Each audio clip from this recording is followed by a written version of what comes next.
members of the National Executive Board, trustee members of the National Governing Council, my colleagues from government, Ministry of Education and Labor, FKE, and who did I miss out? And the registrar, of course, from government. Distinguished guests, ladies and gentlemen, walimu wote ambao wako hapa na wale ambao wanatusikiza kwa runinga, hamjambo. Kupet power. Kupet power. Haya. Now that I'm inducted, let me make the following remarks. I am delighted to join you during this auspicious occasion, marked by the 25th Annual Delegates Conference of the Kenya Union of Post-Primary Education Teachers, KUPPET. You have come a long way and achieved a lot during the past quarter century. The government has developed mutually respectful and beneficial relations with your union and indeed all the trade unions. We have created the space for the trade union movement to play its rightful role of being the authentic voice of our working population. I have personally worked closely with KUPPET leaders at grassroots levels during my political career. Let me take this opportunity to appreciate the insights you have provided to me on how to improve the scale and quality of our education system. Reflecting on the theme of your conference, public fund education, I wish to assure you that His Excellency the President, Dr. William Samoei Ruto's administration has demonstrated its commitment to scale up public funding for the education sector. We have devoted more resources to the education sector than in any other time in the history of our country. From basic education to tertiary and university education sectors, our administration has considerably expanded existing schools, financed infrastructure development, and increased the teaching staff across the country. This expansion has ensured the right of every child to quality education and opened up more opportunities for the education sector to contribute to inclusive growth and shared prosperity of our country. Friends, let me elaborate on some of the key areas in which our government has made significant commitments during this year's budget. Government authorized the Teacher Service Commission to employ 58,000 new teachers, the highest in a single year on both contract and permanent basis. We are on the road to bridge the shortfall of 116,000 teachers by the next financial year.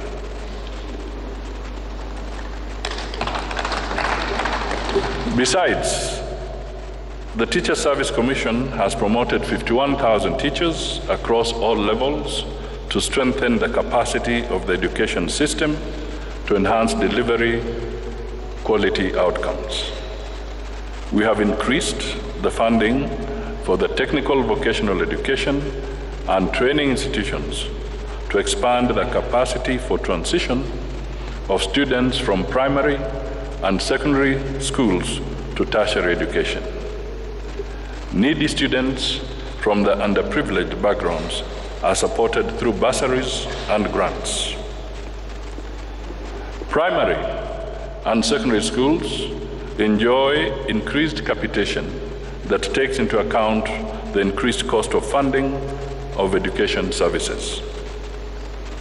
Universities have benefited from additional funding, including research grants. The Higher Education Loans Board has restructured its funding model to ensure its funding is aligned to the ability to pay of university and college students applying for educational loans.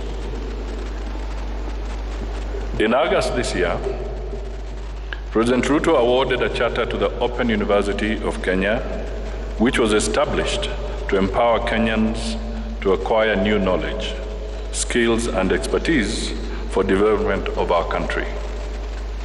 The government has further negotiated a collaboration between the university and the Indira Gandhi Open University to promote distance learning and technology applications in education. And I was in India recently with the President when the Memorandum of Understanding was executed. These initiatives and many others are transforming the education and skills ecosystem, positioning our youth to acquire relevant skills for supporting Kenya's transformation journey. In local communities, youth polytechnics that had collapsed have sprung back to life, empowering the youth with skills for gainful self-employment. Making these commitments has meant striking a fair balance between the competing needs for public resources from various government ministries and agencies. We also balance the interests of various stakeholders, including employees, unions, and employers. Furthermore, rapid technological, economic, and social change across the world are redefining the government's role in the complex nature of industrial relations for the labor sector. We have enacted enabling legislation to promote workers' interests and industrial harmony. In this context, the government has established a social health insurance scheme to extend health care to all Kenyans. We have heard your cries on the plight of junior secondary schools, teachers serving on contract. We will improve their engagement to permanent terms within the coming year in accordance with their employment terms.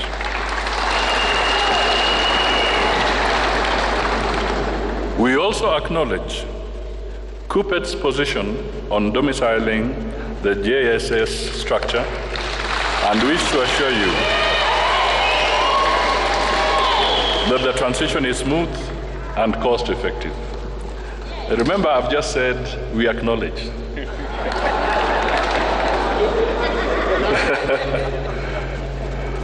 Let me also underline the government's commitment to publish a sessional paper on proposals by the Presidential Working Party on education reform to align them with the national laws. Finally, rest assured that the government will support CUPET's demand for the provision of a group life cover as part of the teachers' medical insurance. I understand that teachers are the only public servants, and indeed it was said here, without a life cover. It is only fair that we harmonize their position with the rest of the public service.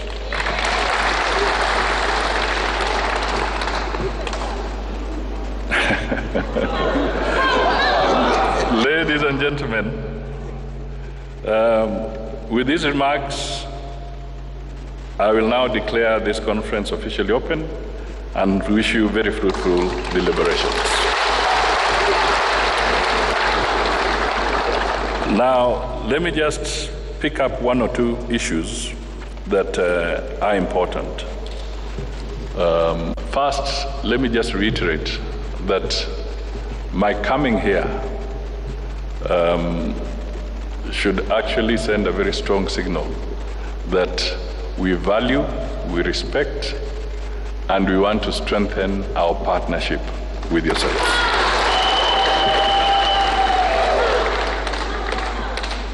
There are challenges that you have indicated, challenges like the stipend that the JSS interns get of 25 or so, 20K. 17? After the tax. After tax. Yeah, so we acknowledge that there are these challenges, and that is why as much as we have evidence that the education sector continues to take the largest chunk of our public resources, it is clear that a lot more still needs to be done. And we are not about to run away from this particular challenge. We will systematically work with you and other stakeholders in our country so that we can attain a more favorable position going forward. I say this because we are facing challenges. And I was one of the most honest political speakers in the build-up to the election and where we are. In fact, if some of you were following my conversations carefully, from way back as 2015, I kept on sounding the warning bell that the country is on a dangerous borrowing spree, and it is going to catch up with us, and it will cause a lot of havoc in our ability to deliver good services to the people of Kenya. I repeatedly said this. Ladies and gentlemen, and my friends who are listening, we are now in that situation. Commitments were made, and because they are now sovereign commitments, because a government exists in perpetuity, once you make those commitments, they will have to be honored, irrespective of who now made those commitments. So our position now as government is to acknowledge that we have a challenge, not to lament anymore, but to acknowledge that we have a challenge, and then we work our way out of that challenge going forward.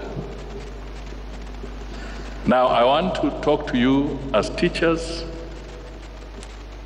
as the luminaries in our society, as the people who will help get the citizenry of this country digest this challenge appropriately. When you look at the consolidated fund, government budget, consolidated fund, one of the first charges, apart from the salaries and so forth, one of the first charges on the consolidated fund is to make sure that you're paying your sovereign and public debt. It's a constitutional requirement. We cannot run away from it. Whether you are standing on this side of this auditorium or you're on that side of this auditorium, the reality is that the Constitution is very clear that the first charge on the consolidated fund is partly to settle public debt. So we are in that challenge, you and I. You may not have signed up to it. Neither did I sign up to it. But it is now our commitment.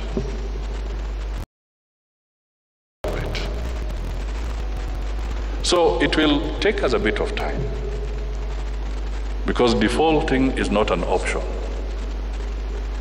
It will take us a bit of time, and that is why in my remarks I said we are likely to see a difficult 2 to 3 years as a nation before we start seeing reprieve.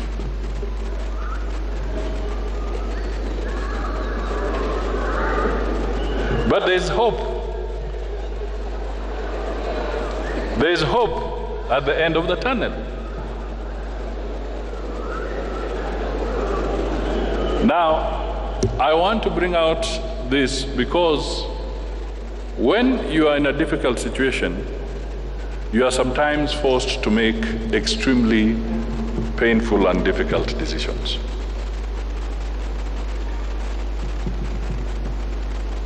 Those of us who are in the driving seat, including the President of this Republic, is in that situation where he has to be the harbinger of some of these tough decisions that have to be made.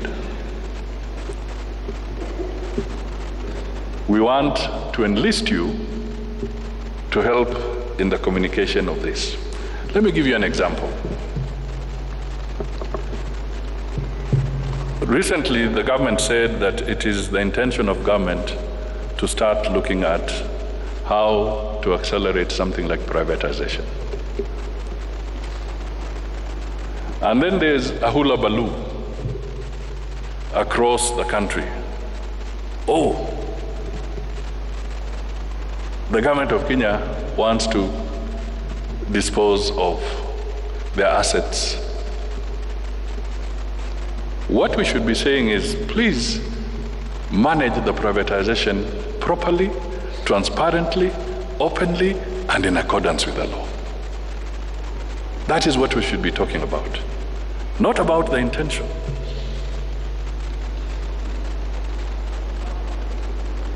The other day, maybe some of you may have seen it. Some of you have flown to London many times. You know of Heathrow Airport, isn't it? It's the biggest airport there, isn't it? Do you know that the Saudi Investment Fund from Saudi Arabia has bought 12% stake in Heathrow Airport?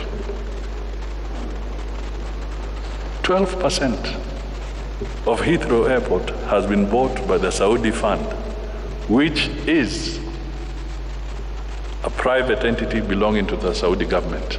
But I want to ask you, ladies and gentlemen, has Heathrow Airport been uprooted from London and taken to Saudi Arabia?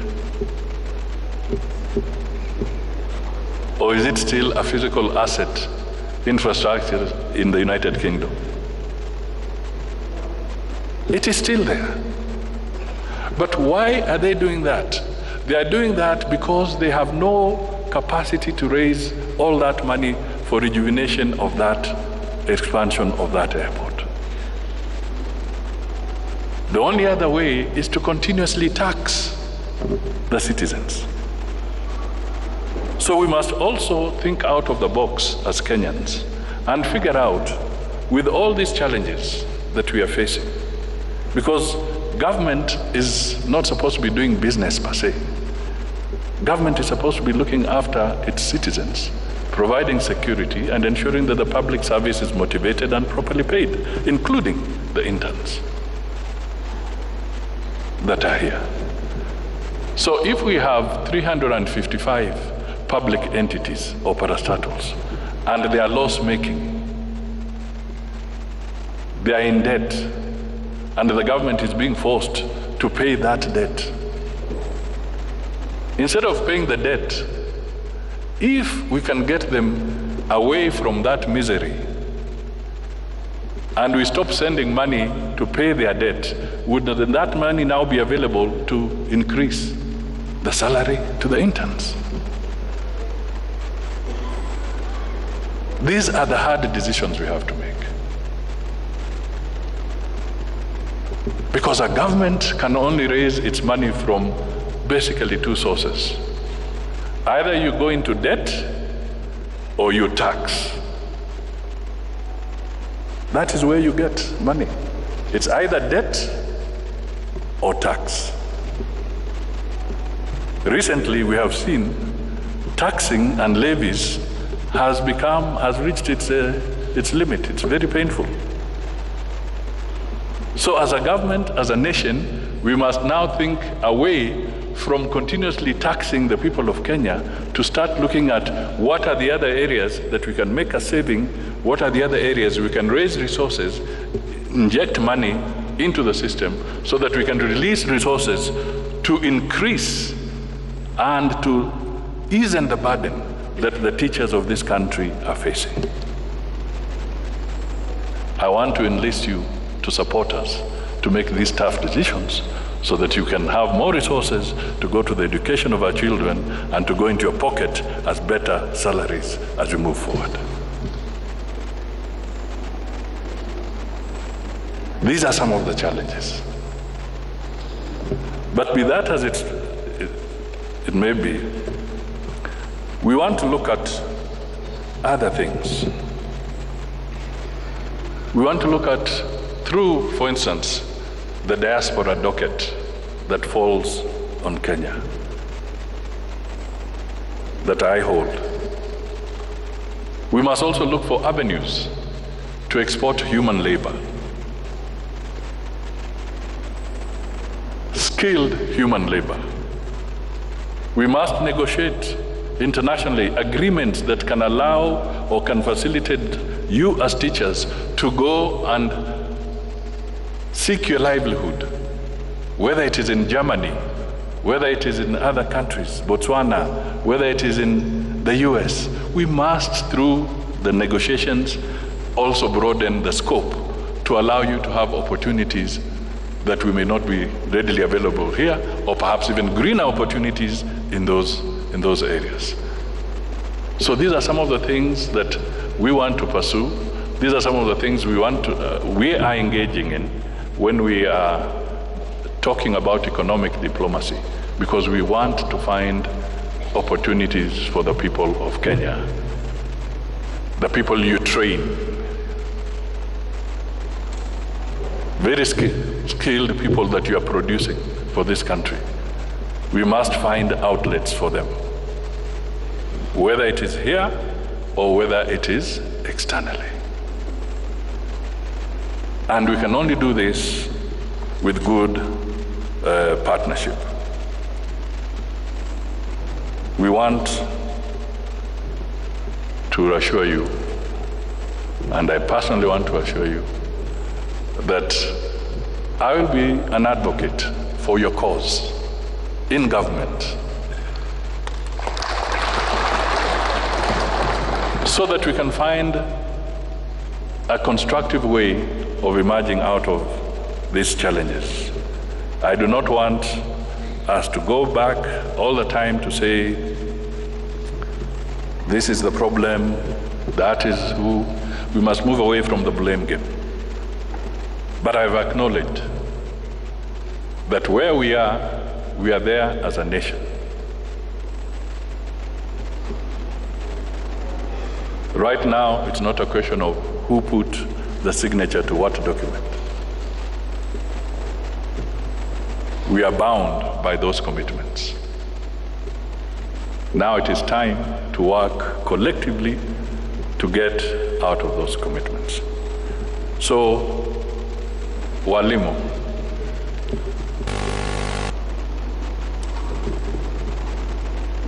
I have listened to the statements made by your leadership, and we shall follow up very, very carefully. We shall also continue to engage Parliament effectively, because Parliament, again, according to our Constitution, is supposed to guide us when it comes to our resource allocation. We need to enlist them. We need to get their buy-in. We need to get their support and other stakeholders. And in due course, what appears like a long, dark night shall become a long, bright day. I can assure you. I can assure you. So, with those remarks, let me once again wish you a very good 25th anniversary. And it's so good that your founding members have been acknowledged and they're here. Growing from 300 to 116. That is not just a leap. That is a catapult. Somebody has used a catapult, so you have moved from a very modest number to that huge number. And I can tell you, I know when teachers want to drive their bargain, they can drive it very hard. Because I happened to be Minister for Finance when Chadwick Adongo and Katumanga were driving a very hard bargain at that time. But the economic circumstances are those that we need to come to terms with. I've given you an example of privatization. It's not as bad as people make it look. It's whether we do it correctly in accordance with the law, so that the people of Kenya can benefit. Let's look at somebody saying KICC is a national heritage. Absolutely. It is true. It is a national heritage. But in the last few weeks, in the build-up to the COP25 summit, the government of Kenya has had to spend money to rehabilitate it. Not little money, a lot of money. And they did only part of it. Now, to give you an example, KICC is a state corporation. Suppose through the teachers' circle,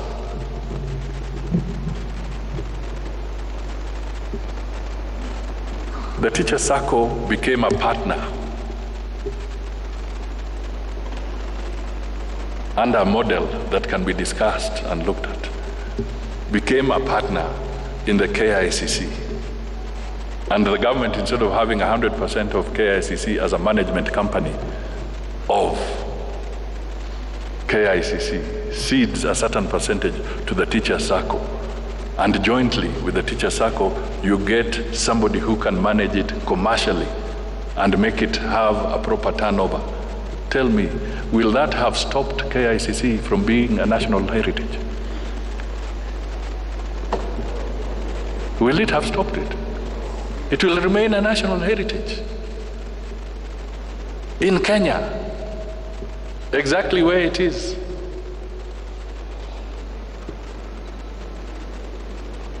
So there's a lot of learning to be done, because people are misinterpreting a lot of things, and in the process they are delaying the process of us getting out of difficult situations.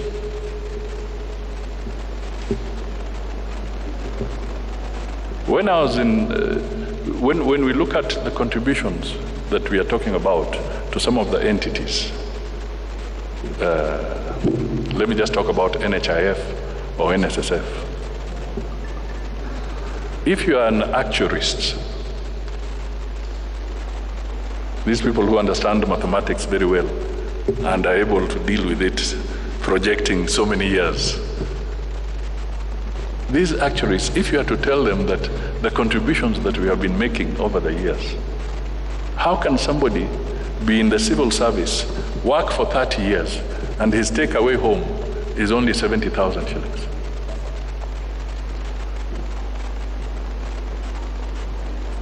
I mean, where is the logic? Where is the commensurate return for his years of service? It doesn't exist. So this is the debate. And as I said when I started, I'm appealing to the luminaries of this nation. Let us guide our citizens to have informed debates on how we can recover the economy of this country. It is not about being emotional. It is about collectively coming up with the right ideas and then moving forward, irrespective of your political persuasion, irrespective of your gender.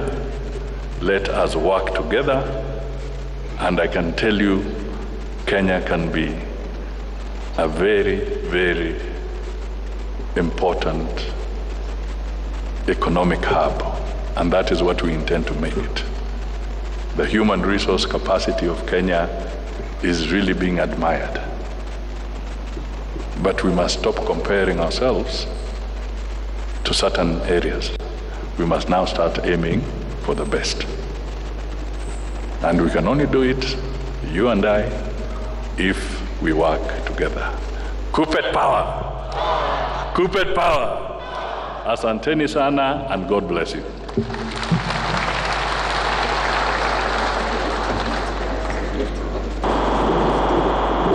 Well, thank you. There's a small gift which I'll